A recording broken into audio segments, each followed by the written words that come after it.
Bonjour à tous, j'espère que vous allez bien. J'ai décidé d'ouvrir une chaîne sur YouTube pour garder le lien avec vous. Donc c'est une chaîne qui est ouverte à tout le monde, mais qui est particulièrement dédiée à mes patients que je reçois en cabinet à Issoudun.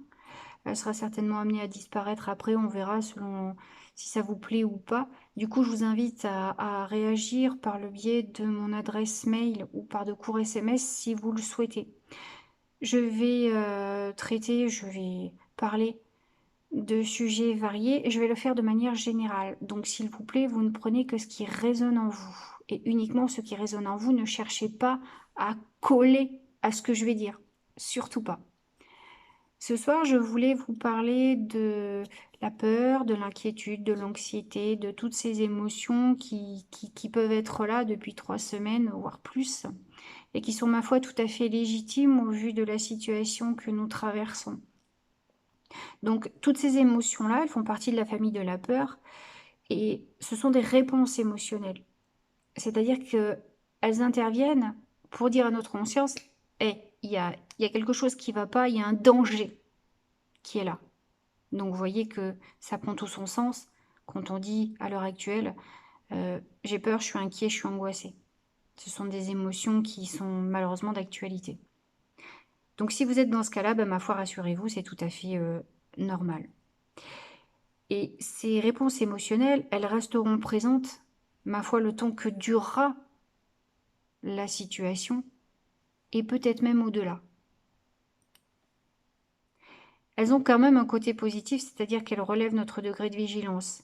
Et une fois notre degré de vigilance relevé, ça nous conditionne à être beaucoup plus attentifs à nous-mêmes et aux autres par rapport à la situation vécue. C'est-à-dire qu'on va faire plus attention à respecter les gestes barrières, à respecter les autres dans leur périmètre de sécurité, à faire attention beaucoup plus à nous-mêmes et à nos proches au point de vue de la santé.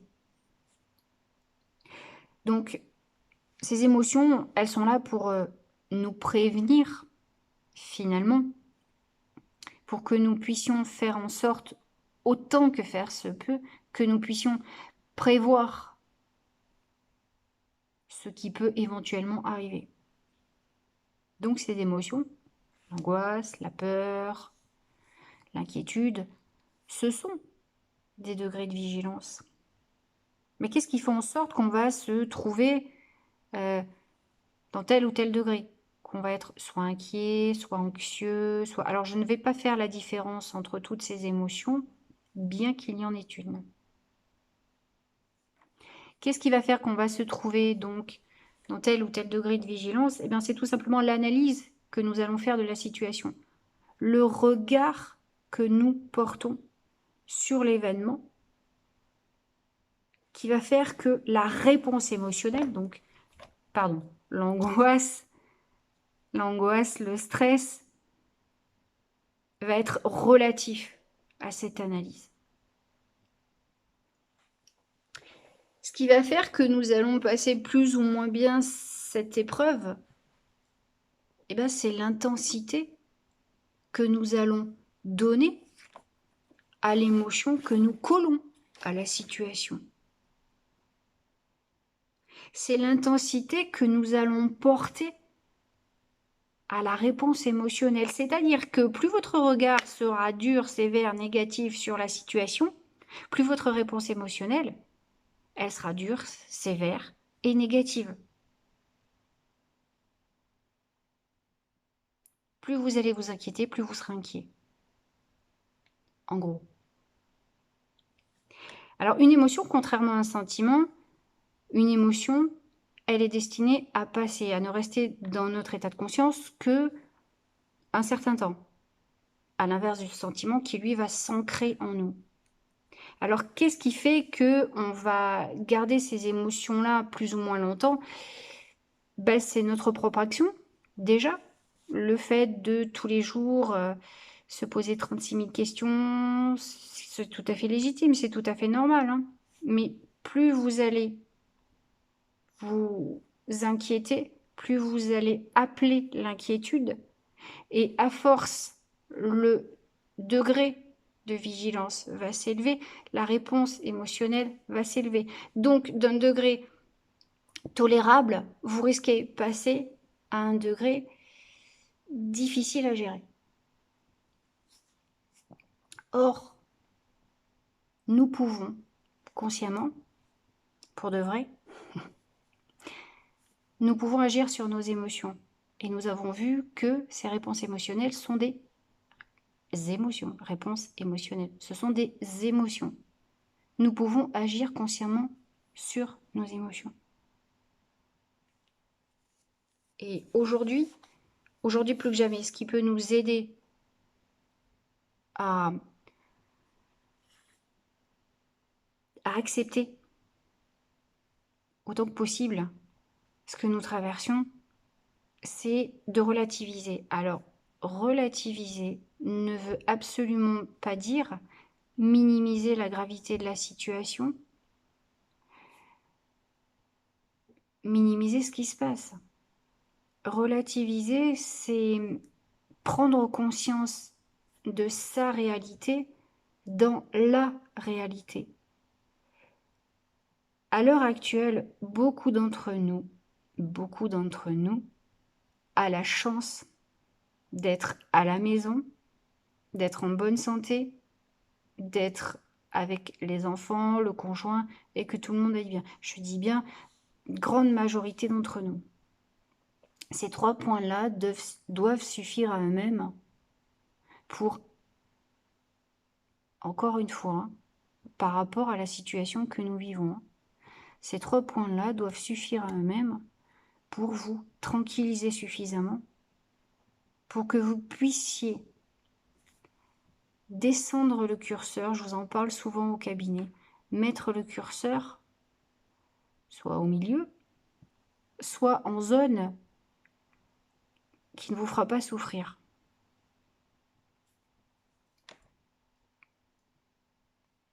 Alors, minimiser, c'est avoir le juste regard, et le regard juste sur la situation. Et ça doit se faire de manière proportionnelle à la gravité des événements qui nous touchent.